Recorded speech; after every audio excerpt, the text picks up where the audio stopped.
What's up, YouTube? It's your boy King Howie, back again with another video for your hoe. This video is, if you look at the title, this is about the Detroit Lions. And everybody making this big old outcry. The Lions are coming! The Lions are coming! Yeah, okay. Sounds good. The Lions are gonna challenge the Packers for the division. The Lions need to get some more credit. They should be ranked higher than what they're ranked this week. Alright. Sounds pretty good. I can't really give the Lions no credit for their first two games. I mean, they beat up a Giants team with no offensive line, mediocre quarterback. I mean, shit, you get that many offensive possessions, shit, you better be fucking scoring the football. You know? I mean, the Packers had to play against Seattle Seahawks the first game, and then we had to go play against the Super Bowl champs halfway through the Super Bowl. So there you go right there. I mean, we the better team, man. We playing better competition. I don't think nobody would have won that. Maybe a couple teams might have beat the Falcons in their home opener at their new stadium. Who knows? They probably would have demolished every team that came there that night. The night we came there and lost. But you gotta just take that loss with a grain of salt. It's the second week of the season. It's a learning experience. You know, the Detroit Lions, you look good right now. Yeah, you look good right now. You're showing your ass off. That's right. Got that the highest paid quarterback in the league. Doing what he's supposed to do. But you know, it's only the second week of the season. Still a lot of football left to go. Still a whole bunch of football left. So Lion fans, y'all just need to turn down the volume just a little bit. We winning the division! We winning the division! 2 games in? Yeah, okay. It's the end of the season right now, huh? As much as y'all jumping around and cheering, we got this on lock!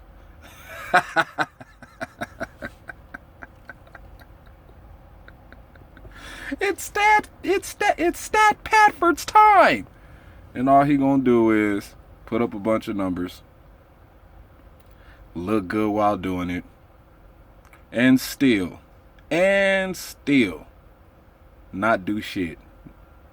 Still won't win the division. Still won't win it. I'm just letting you know now, Lions fans.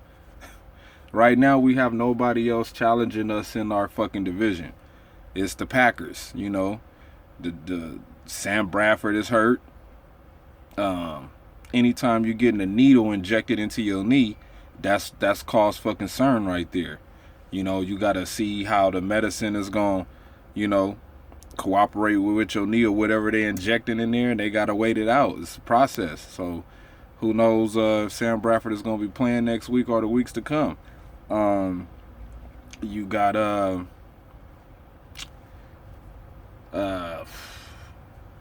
Mike Glennon. Oh, that's his name.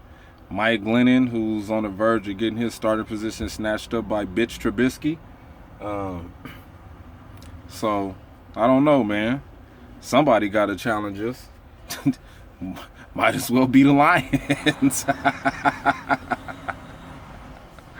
Man, you know what just came to my mind? Another thing about this whole they were talking about today about the whole Zeke gave up on the play.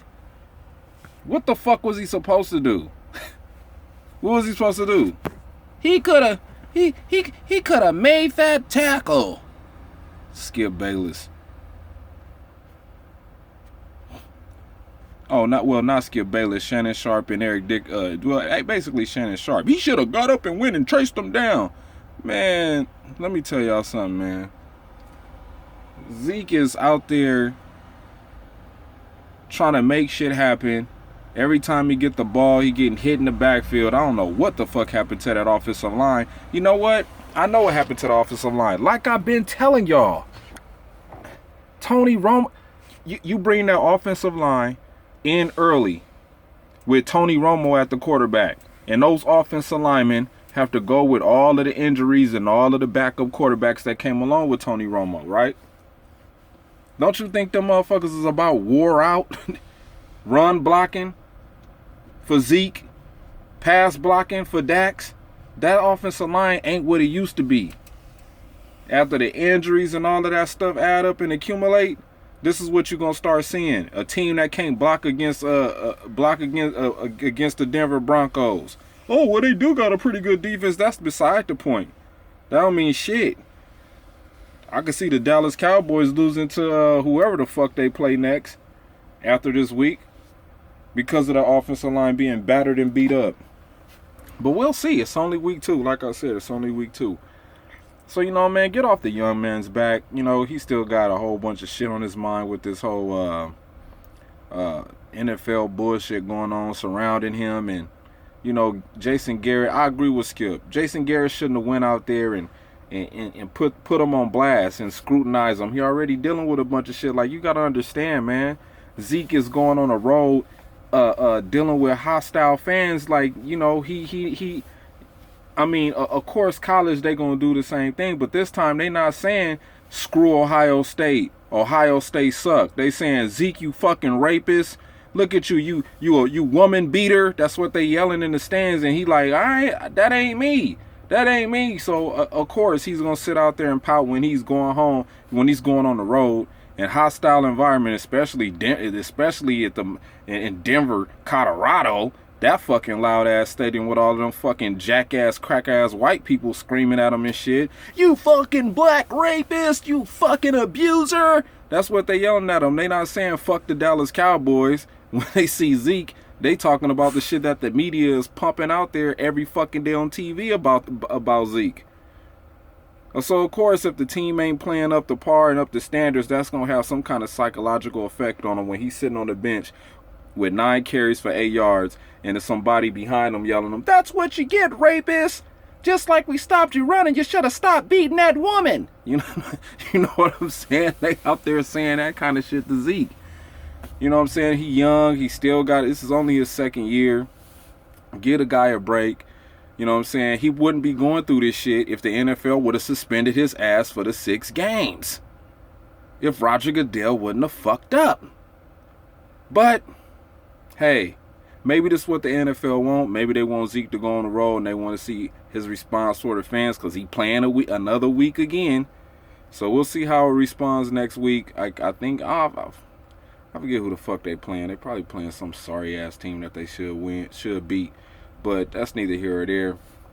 Another thing I want to get into, besides Detroit Lions and Zeke, I want to talk about the Packers DBs. Now, Quinn Rollins and Randall, you got to go back. You got to go back. You just got to go back. Nick Collins, neck injury. We bring in some more guys. Casey Hayward. Charles Woodson is at the end of his rope. I forget. Sam Shields has a serious injury. He's gone. And then you have these DBs that we draft in 2000, I think maybe 15. Yeah, maybe 15, 16. And they come in and they just thrown right into the fire. Get out there and play. You know what I'm saying? Like, not really getting the chance to have somebody that is seasoned in front of them that's a Pro Bowler like Sam Shields that they could have learned something from, you know what I mean, and at least, you know, had that Pro Bowler or 10-year veteran, six to 8 year veteran, take them under their wing and show them some, you know, some of the little tricks and tips of the trade. You know, they didn't really get a chance to do that. Of course, everybody gonna say, "Oh, they got coaches and trainers for that." Yeah, I understand that, but it's nothing like getting it or learning it from somebody who's, you know, you watch and do it. You know what I mean? Opposed to somebody telling you how it's supposed to be done. You seeing somebody show you how it's supposed to be done, and that's probably one of the things that's been plaguing the Packers in the secondary is that we keep bringing in guys that really don't have a real model, you know, a veteran savvy guy, you know, that could take the young guys under their wing and show them how to play the position at game speed, you know what I'm saying? Let them, you know, recognizing, you know, different formations on the offense and different, you know, how a receiver is lined up on the line, you know what I'm saying? How he might have his foot placement, a lot of stuff like that. So you get those guys coming in with the veteran guys, you know, getting weeded out by the Packers because they can't deal with the injuries and afford it. You know what I'm saying? So you let go of the injury guys, you bring in these young guys who don't have no experience, and you're going out there to tell them to play like where we're ranked. Who, like, you know, we always in the top 10, but you expecting those guys to play like a top 10 team when they're not. So now we bring Randall and Rollins in, and now these guys are getting weeded out. You know, this whole secondary situation that has been going on with the Packers is starting to get a little bit, you know what I'm saying, dumb. Like, something should be telling y'all to just get a fucking DB in free agency. Just get one guy. Just get a guy.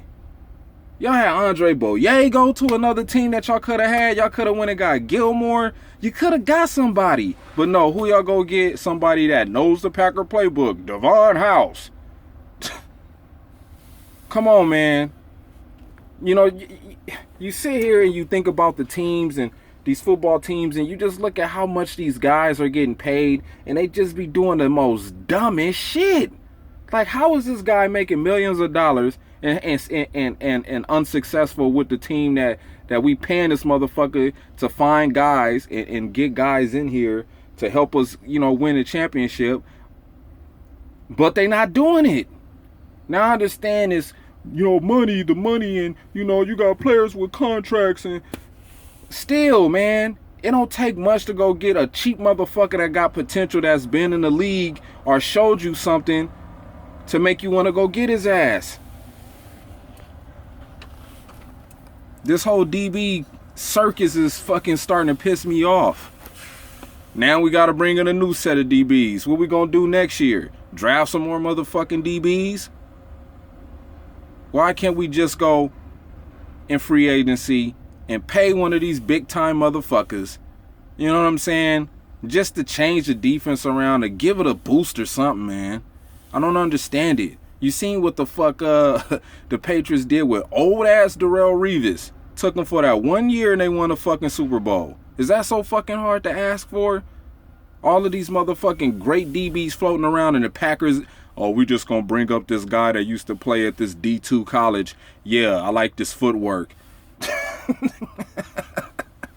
He had great footwork. That's why the Packers brought him in here. And then you hear him talking about the guys coming in. Yeah, they got this guy from San Clemente Junior College, and they looked at his video film, and he did some outstanding stuff. You hear John Gruden talking, and all of a sudden you see this motherfucker outshining sorry motherfuckers. Now, I know certain guys could come in and make an impact. Yeah, but come on, man. We talking about a nigga from San Clemente Community College, man. Come on. Packers, just go get a fucking DB in free agency. How is that so hard to ask? Now we got King and Josh Jones. Now we got another experiment project we got to work with. I'm gonna end this shit off with this, with a prediction for the Thursday night game. Two shitty ass NFC West teams going at it. You got the try-hard 49ers, actually the Santa Clarita, not the San Francisco, the Santa Clarita 49ers going against the fucking LA Rams. I'm gonna go with another shit show Thursday, man. I'm gonna go with the Rams, man. I'm gonna go with the Rams beating the 49ers, man. I don't know. Score 13-6. I don't know, probably the same fucking score as it was against Seattle. With that being said, man, it's your boy King Howie. I'm gonna be back in town. We'll be back in town on Saturday, going to link up with one of my homeboys for this Bengals game. But until then, in the meantime, in between time, it's your boy King Howie.